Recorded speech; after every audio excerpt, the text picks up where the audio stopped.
Welcome to special analysis. నేను రమ్మ మండవ. ఈ రోజు అనాలిసిస్ లో భాగంగా మనం తీసుకోబోతున్న టాపిక్ ఏంటంటే, ఈ రోజు అనాలిసిస్ కి నేను ఒక టైటిల్ పెట్టాను, సో కాల్ జర్నలిస్ట్ లోకేష్ పై మేధావి నాగేశ్వర్ సెటైర్లు అని చెప్పేసి నేను టైటిల్ ఇవ్వడం జరిగింది. ఆ అంశం గురించి మనం మాట్లాడుకునే ప్రయత్నం చేద్దాం. ఇక్కడ గత వారం రోజులుగా ఎస్పెషల్లీ నాగేశ్వర్ చేసిన కమెంట్స్ మీద తెలుగు రాష్ట్ర రాజకీయాల్లో చాలా సీరియస్ గా చర్చ జరిగింది. ఏదైతే పవన్ కళ్యాణ్ అమిత్ షాతో భేటీ అయ్యారు, జగన్మోహన్ రెడ్డిని అరెస్ట్ చేయాలని అడిగారు. దానికి అమిత్ షా, జగన్మోహన్ రెడ్డి మనకి long time friend, Chandrababu Naidu short time friend, so Jagan తో జాగ్రత్తగా ఉండండి అని చెప్పారు. ఆ విషయం వచ్చి ఆయన నాదెండ్ల మనోహర్ చెప్తే, నాదెండ్ల మనోహర్ వేరే పార్టీ మీటింగ్ లో ఉన్నారు, వాళ్ళెవరో నాకు చెప్పారు అని చెప్పి ఆయన ఒక ఛానల్లో మాట్లాడుతూ కొన్ని కామెంట్స్ డెలివర్ చేశారు. ఇది చాలా వైరల్ అయింది ఈ అంశం. దాని మీద అటు జనసేన కూడా సీరియస్ అయింది, నాదెండ్ల మనోహర్ సీరియస్ అయ్యారు, నాగబాబు మాట్లాడారు. సో మొత్తానికైతే ఆయన మీద కేసులు కూడా పడ్డాయి ఆ పార్టీ వైపు నుంచి. అటు అన్ని పార్టీల్లో కూడా ఈ అంశం మీద చర్చ జరిగింది. పవన్ కళ్యాణ్ వెళ్లి జగన్మోహన్ రెడ్డిని అరెస్ట్ చేయించమని బీజేపీని అడుగుతారా అని చెప్పేసి వైఎస్ఆర్సీపీ టార్గెట్ చేసింది. అదేవిధంగా చూస్తే బీజేపీకి చంద్రబాబు నాయుడుకి మధ్య మంచి బాండింగ్ ఉంది అనుకున్న సమయంలో వాళ్ళిద్దరి మధ్య ఇంత గ్యాప్ ఉందా అనే చర్చ జరిగింది. అదేవిధంగా రాష్ట్రంలో చూసినట్లయితే అనేక కీలక పరిణామాలు, పవన్ కళ్యాణ్ కు అండ్ దెన్ జగన్మోహన్ రెడ్డికి మధ్య నిజంగానే ఆ స్థాయిలో విభేదాలు ఉన్నాయా అనే విధంగా ఒక చర్చ జరిగింది. డిఫరెంట్ డైమెన్షన్స్ లో ఈ అంశాల మీద, ఆయన మాట్లాడిన అంశాల మీద చర్చ జరిగింది. ఇక్కడ మనం చూసినట్లయితే ఈ క్రమంలోనే అటు లోకేష్ మొన్న ఆయన పులివెందులో జమ్ముల మడుగులో కార్యక్రమంలో పాల్గొన్నారు. ఆ కార్యక్రమంలో పాల్గొనే క్రమంలో, మాట్లాడే క్రమంలో ఆయన కొన్ని కమెంట్స్ చేశారు. ఈ సోకాల్ జర్నలిస్ట్ అని చెప్పి ఇతని గురించి మాట్లాడడం జరిగింది. ఈ సోకాల్ జర్నలిస్ట్ ఇలా కూటమి మధ్య చిచ్చు పెట్టే ప్రయత్నం జరుగుతూ ఉంది, మేమంతా బాగానే ఉన్నాం, ఎక్కడో కూర్చొని మేధావుల పేరుతో వీళ్ళంతా కూడా ఇలాంటి డైలాగ్స్ మాట్లాడటం వల్ల సో దాన్ని పూర్తి స్థాయిలో మనం అవగాహన చేసుకోలేకపోతే మనం మిస్టేక్ చేసే అవకాశం ఉంటుంది, మనం మళ్ళా 2019 నాటి తప్పులే పునరావృతం చేసే అవకాశం ఉంటుంది అని చెప్పేసి ఆయన క్యాడర్ను ఉద్దేశించి మాట్లాడారు. సో ఈ ప్రొఫెసర్ చేసింది తప్పు, ఈయన మాట్లాడిన విధానం తప్పు అని చెప్పేసే క్రమంలో సో కాల్ జర్నలిస్ట్ అని చెప్పి లోకేష్ మాట్లాడడం జరిగింది. దాన్ని నాగేశ్వర్ చాలా సీరియస్ గా తీసుకున్నారు. అంతకంటే ముందుగానే మనం చూసినట్లయితే, నేను ఈ అంశం మీద ఎప్పుడైతే వివాదం వచ్చిందో ఆ వివాదానికి సంబంధించి నేను క్షమాపణ అడుగుతా ఉన్నాను, దీనికి సారీ చెప్తా ఉన్నాను బేషరతుగా అని చెప్పేసి ఆయన మాట్లాడడం జరిగింది. సో బేషరతుగా క్షమాపణ అన్నారు కాబట్టి ఇక ఈ అంశానికి ఆయన ఫుల్ స్టాప్ పెడతారేమో అనుకున్నాం. కానీ ఆ మరుసటి రోజే ఇంకొక ఛానల్లో మాట్లాడుతూ, నేను క్షమాపణ కాదు, ఏమీ కాదు, మీరే యుద్ధం మొదలు పెట్టారు, ఆ యుద్ధాన్ని నేనే ముగిస్తానంటూ చాలా అగ్రెసివ్ గా మాట్లాడే ప్రయత్నం చేశారు. అసలు యుద్ధం మొదలు పెట్టిందే నాగేశ్వర్, యుద్ధం ముగించిందా అనేది ఆయన ఎవరైతే ఫేస్ చేశారో ఆయన కామెంట్స్ వాళ్ళ చేతుల్లో ఉంటుంది, ఈయన చేతుల్లో ఉండదు యుద్ధం ముగించటాలు. ఈయన భయపెడితే భయపడడానికి ఎవడు లేడు ఖాళీ కూర్చొని. సో అలా ఆ స్థాయిలో ఒక ప్రొఫెసరు, ఒక మేధావి, ఒక జర్నలిస్టు, సెల్ఫ్ క్లైమ్డ్, సో ఇన్ని చెప్పుకునే ఆయన ఈరోజు చాలా ఆవేశపడిపోయి యుద్ధం మొదలు పెట్టారు, నేనే చూసుకుంటాను, నేనే ముగిస్తానంటూ మాట్లాడుతూ ఉన్నారు. ఆయనకు మద్దతుగా చాలా మంది, ఒక ప్రకాష్ రాజు, అదేవిధంగా బీఆర్ఎస్ వైపు నుంచి హరీష్ రావు, వీళ్ళంతా మాట్లాడటం జరిగింది. సో అయితే ఒకటేంటంటే, ఆయన వయసుని గుర్తుపెట్టుకుని అయినా సరే, దాన్ని గౌరవించి అయినా సరే, ఆయన ఆల్రెడీ సారీ చెప్పారు కాబట్టి ఈ వివాదానికి ఎక్కడో చోట ఫుల్ స్టాప్ పడి ఉండాల్సింది.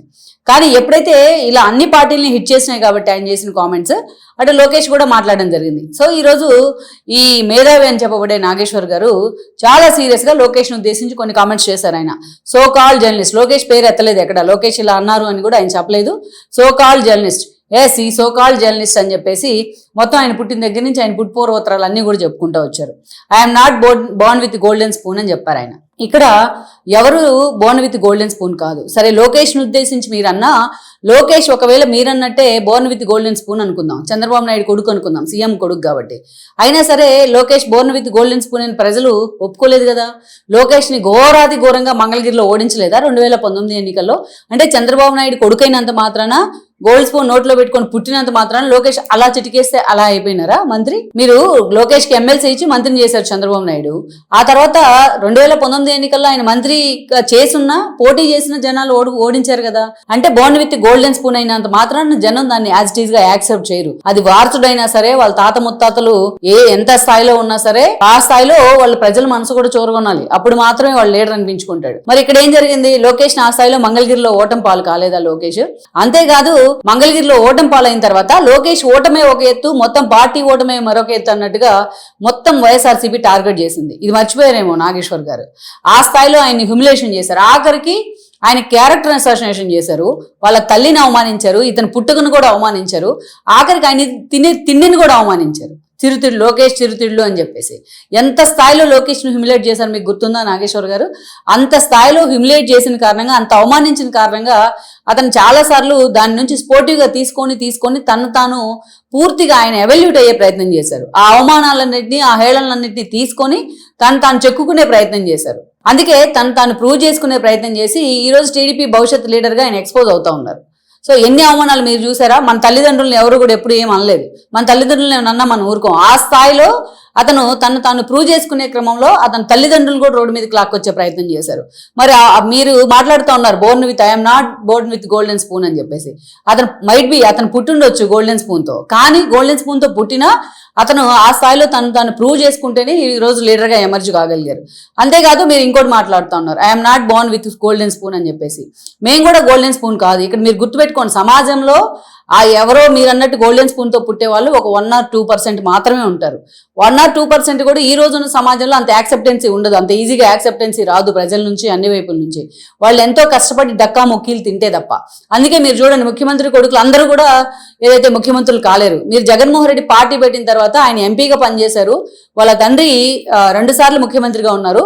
అయినా ఆయన ముఖ్యమంత్రి కావడానికి 8.5 ఏళ్ళు పట్టింది. సో ఈ రోజు ఎవరైనా సరే ఆ ప్లేస్ లో ఆ స్థాయిలోనే కష్టపడాల్సిందే. మీరు అంటున్నారు కదా I'm not Born with golden spoon అని.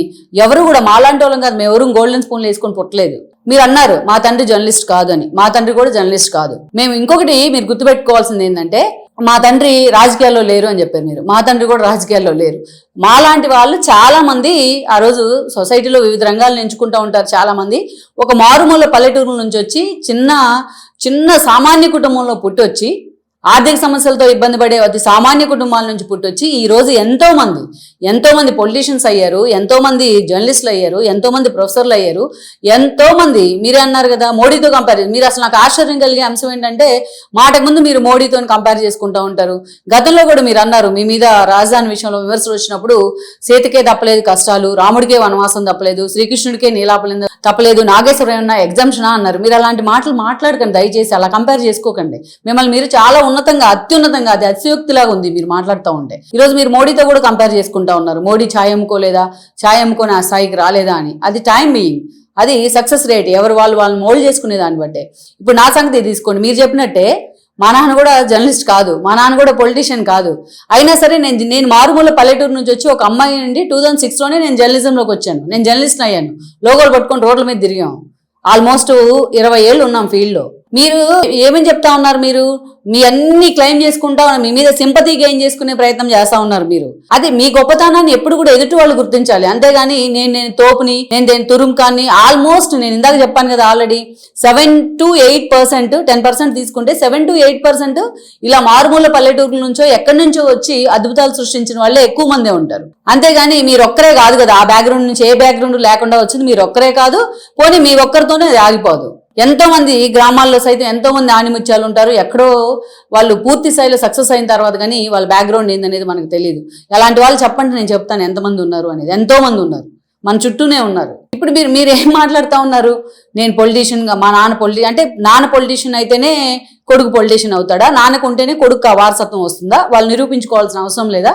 నాన్న జర్నలిస్ట్ అయితేనే కొడుకు జర్నలిస్ట్ అవుతారా? మీరు చెప్తా ఉన్నారు మా నాన్న నాకు స్ఫూర్తి, నాన్న నాకు ధైర్యం ఇచ్చారు. మీ నాన్నే కాదు, మా అమ్మ కూడా ఇచ్చింది ధైర్యం నాకు.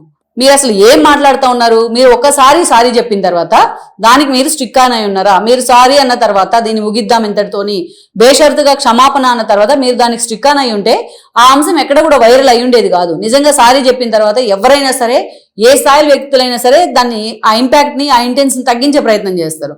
మీరు ఆ సారీకి ఎక్కడ కట్టుబడి ఉన్నారు? మీరు ఈరోజు ఎవరైనా సరే ఎంతమందికి సమాధానం చెప్తారు? మీరు ఈరోజు సోషల్ మీడియా వేదిక మిమ్మల్ని ట్రోల్ చేస్తూ ఉంటేనో, మిమ్మల్ని కౌంటర్ చేస్తూ ఉంటేనో ప్రతి ఒక్కరికి కౌంటర్ ఇచ్చే ప్రయత్నం చేస్తూ ఉన్నారు. అరౌండ్ ద క్లాక్ ఇదే పని మీద ఉన్నారు మీరు. అసలు ఎంతమందిని కౌంటర్ చేస్తారు మీరు? ఎంతమందికి సమాధానం చెప్పే ప్రయత్నం చేస్తారు?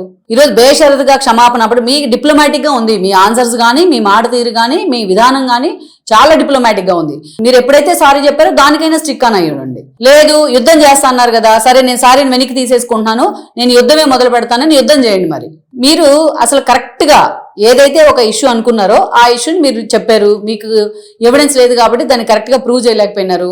సో చాలా సార్లు మీరు పొలిటికల్ అంశాల గురించి మాట్లాడేటప్పుడు ఎవరైనా సరే సోర్స్ ని ఎప్పుడు కూడా మనం ఓపెన్ చేయం. సో ఆ సోర్స్ మీకు కరెక్ట్ గా కన్ఫ్యూజన్ ఉంది ఆ సోర్స్ విషయంలో, మీరు దాన్ని ఒప్పుకున్నారు, ఒప్పుకున్న తర్వాత సారీ చెప్పారు, సారీ చెప్పిన తర్వాత దానికే స్టిక్ అని అయ్యకుండా ఈ రోజు యుద్ధం చేస్తాను, నేనే ముగిస్తాను, చేయండి యుద్ధం, అందరు రెడీగా ఉన్నారు చాలా మంది యుద్ధం చేయడానికి. మళ్ళీ మాట్లాడిన ప్రతి ఒక్కరిని తీసుకొచ్చి మీ సోకాల్ జర్నలిస్టులతోనే, మీరు చెప్తున్నారు కదా సోకాల్ జర్నలిస్టులు, అలాంటి దిక్కుమాలిన జర్నలిస్టులు సోకాల్ జర్నలిస్టులతోనే మీరు మళ్ళీ కౌంటర్లు చేయిస్తా ఉన్నారు. టీడీపీ పెయిడ్ బ్యాచ్, టీడీపీ యాక్టివిస్టులు అని చెప్పేసి. మిమ్మల్ని ఏమనాలి మరి? వైసీపీ యాక్టివిస్టులు, వైసీపీ పెయిడ్ బ్యాచ్ అనాలా? మీరు ఈ యుద్ధాలు చేయడాలు ఇవన్నీ ఆపండి. పాలిటిక్స్ లో ఎప్పుడు కూడా మాటకు మాట విసురుకోవడమో లేకపోతే జర్నలిజంలో క్వశ్చన్స్ వేయడమో ఇలాంటివి ఉంటాయి, కానీ యుద్ధాలు చేయడాలు, కత్తులు డాలు పట్టుకొని పైకి రావడాలు ఇవేం ఉండవు. ఈ ఇంటెన్స్ తగ్గించే ప్రయత్నం చేసే క్రమంలో మీరు సారీ చెప్పండి, సారీకి స్టిక్ అని అయ్యండి.